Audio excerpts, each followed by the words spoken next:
그 후에 바울이 아덴을 떠나 고린도에 이르러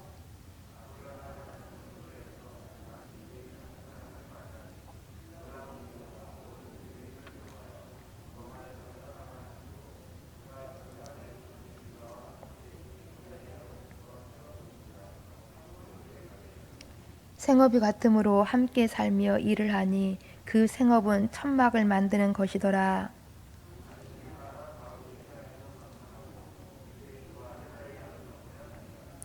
실라와 디모데가 마게도냐로부터 내려오매 바울이 하나님의 말씀에 붙잡혀 유대인들에게 예수는 그리스도라 밝히 증언하니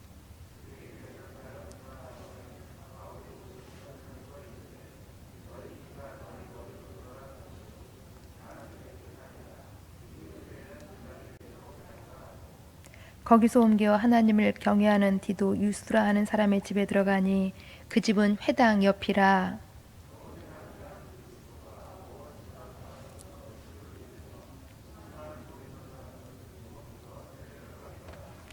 밤에 주께서 환상 가운데 바울에게 말씀하시되 두려워하지 말며 침묵하지 말고 말하라.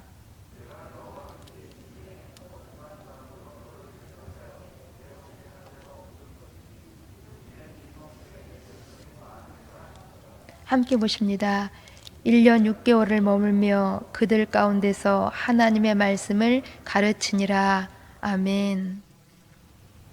지난 주일부터 이번 한 주간은 계속하여서 바울의 제2차 전도 여행 중에 있었던 일들을 묵상하고 있습니다.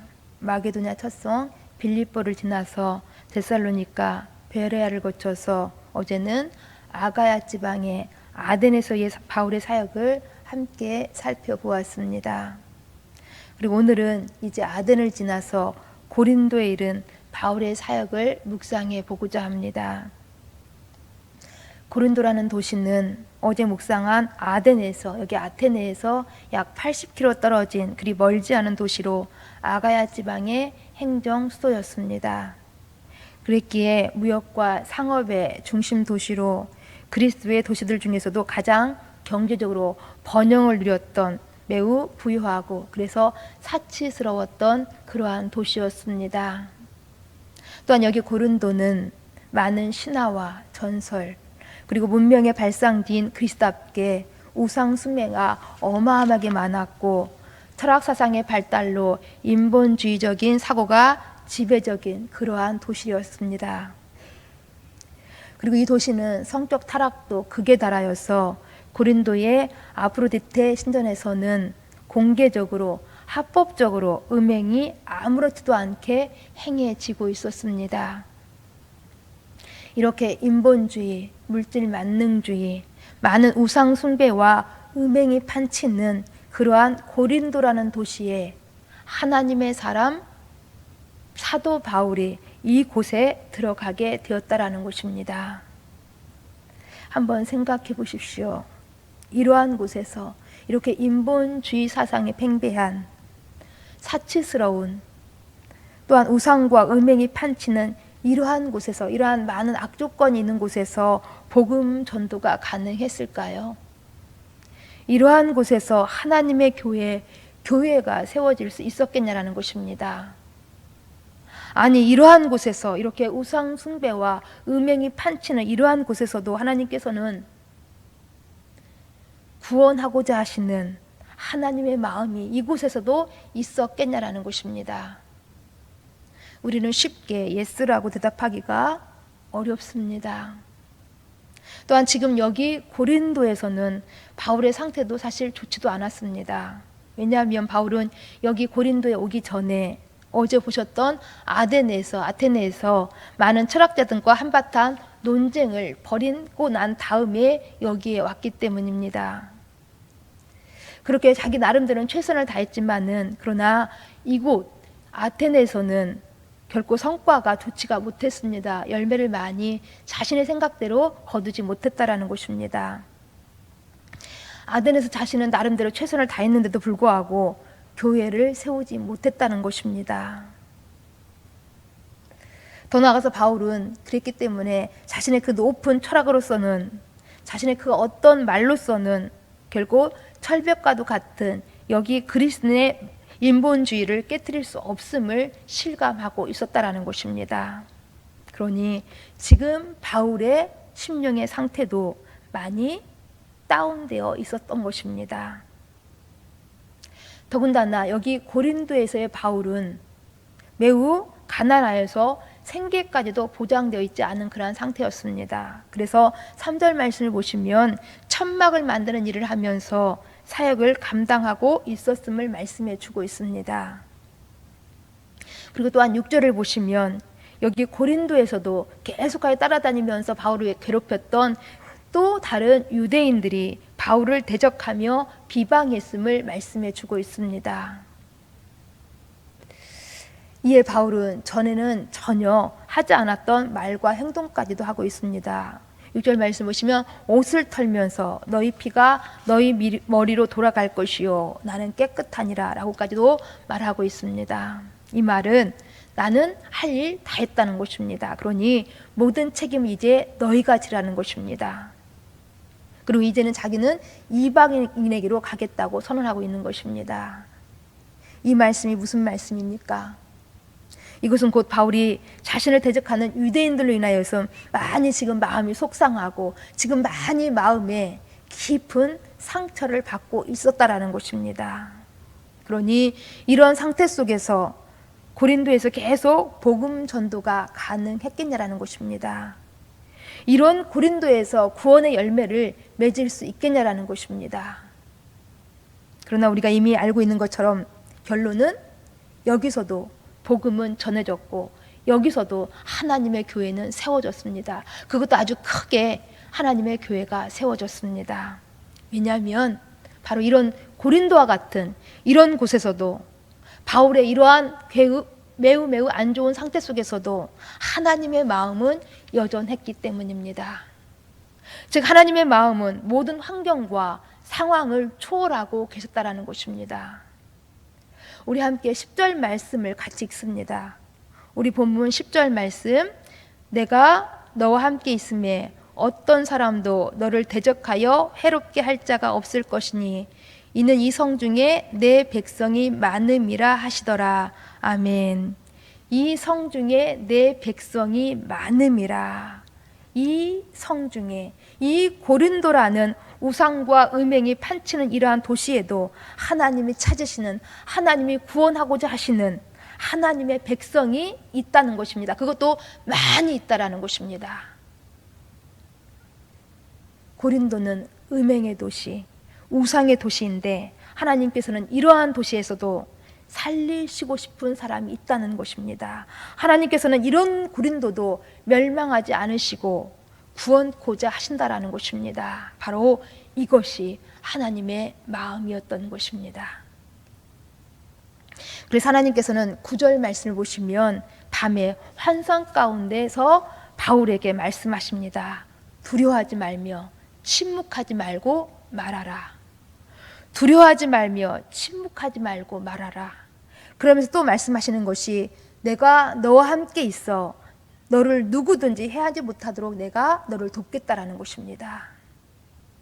이 말씀은 지금 유대인들의 반대가 심하니 지금 상태가 매우 좋지 않으니 조금 잠잠히 있다가 상황이 좋아지면 그때 다시 복음을 전하자고 우리 하나님 말씀하시는 것이 아닌 것입니다. 지금도 잠잠하지 말고 말하라는 것입니다. 그렇습니다. 선한 일은 우리 사명을 감당하는 일에 있어서는 우리가 복음을 전하는 일에 있어서는 상황이 안 좋다고 어렵다고 힘들다고 중단하는 것은 하나님의 마음이 아닌 것입니다. 힘들고 어려워도 우리는 또다시 최선을 다해야 하는 것입니다. 상황이 안 좋아도 혹 형편이 불리하게 형편이 불가능하다고 여겨질지라도 그러나 하나님이 그 가운데서 우리와 함께 하신다라는 것입니다. 내가 너와 함께 있음에 바울은 이런 하나님의 격려와 이런 하나님의 위로의 말씀에 힘을 얻고 용기를 내었습니다. 바울은 이 성중에 내 백성이 많다라는 그 하나님의 마음을 가슴에 품고 다시 일어섰다라는 것입니다. 그랬기 때문에 바울은 여기 고린도에서 무려 1년 6개월 동안 머물면서 그들 가운데서 하나님의 말씀을 가르칠 수 있었습니다.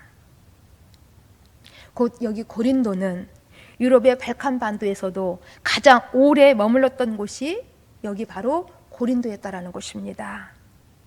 어떻게 바울이 우상과 음행이 난무한 이러한 도시에서 이렇게 길게 사역할 수 있었는지, 바울의 인격과 가치관, 바울의 성품과 바울의 품성, 바울의 상태와 바울의 그 환경과는 전혀 어울리지 않는 이러한 도시에서 그래도 바울은 하나님의 마음을 알았기 때문에 그래도 가장 길게 사역했다는 것입니다. 바로 바울도 하나님의 마음을 가슴에 품었기 때문입니다. 어렵고 힘들어도 자신과는 전혀 맞지 않는 그러한 도시였지만은 바울은 하나님의 마음을 가슴에 품었기 때문에 견뎠다는 것입니다. 이곳에서도 그래도 최선을 더했던 것입니다. 그래서 고린도 교회에 보낸 첫 번째 서신을 보면은 바울은 이 고린도 교회를 향하여서 자신의 마음을 이렇게 표현했던 적이 있습니다. 고린도전서 4장 15절 말씀을 보시면 이렇게 말씀합니다. 그리스도 예수 안에서 내가 복음으로써 너희를 낳았음이라.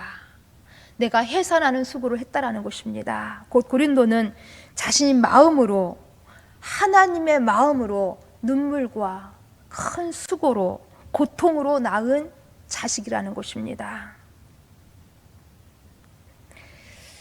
그렇습니다. 바울은 여기 고린도는 복음을 전하기가 전혀 불가능하다고 여겨지는 그러한 도시일지라도 하나님의 마음을 알았기 때문에 하나님의 마음을 품고 눈물과 고통이 있었지만 복음을 전하여서 교회를 세울 수 있었던 것입니다.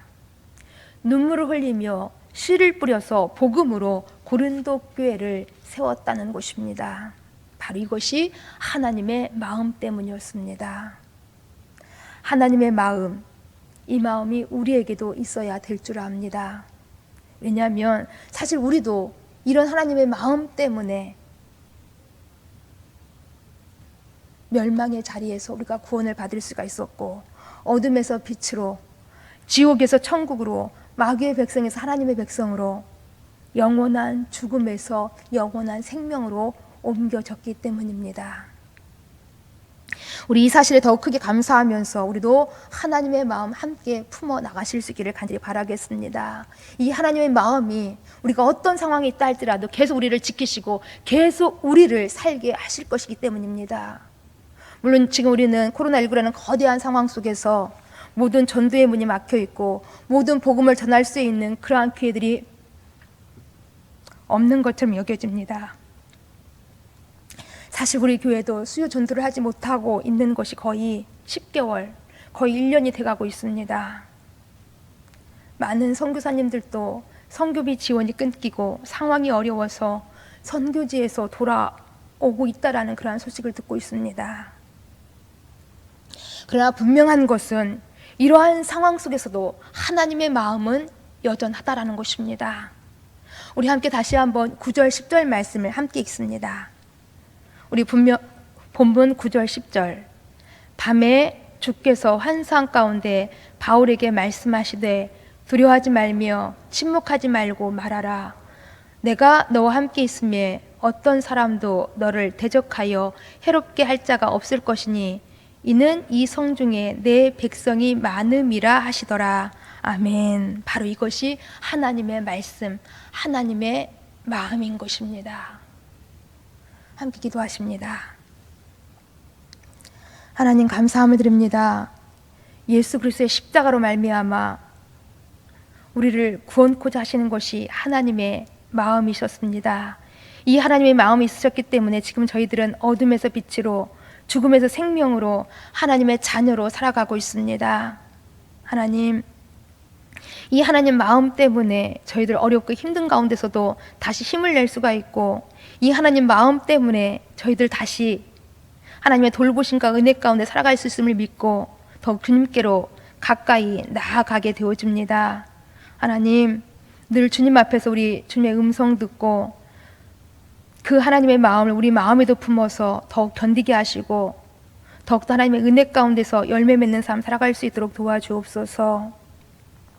특히나 이런 코로나19라는 어려운 상황 속에서도 우리 어떻게 신앙생활 더 잘 해내갈 것인지 지혜를 주시고 우리 가운데 더 큰 믿음 주시어서 우리 주님의 뜻, 주님의 마음 늘 이루어갈 수 있도록 도와주옵소서. 예수님 이름으로 기도합니다. 아멘. 하늘에 계신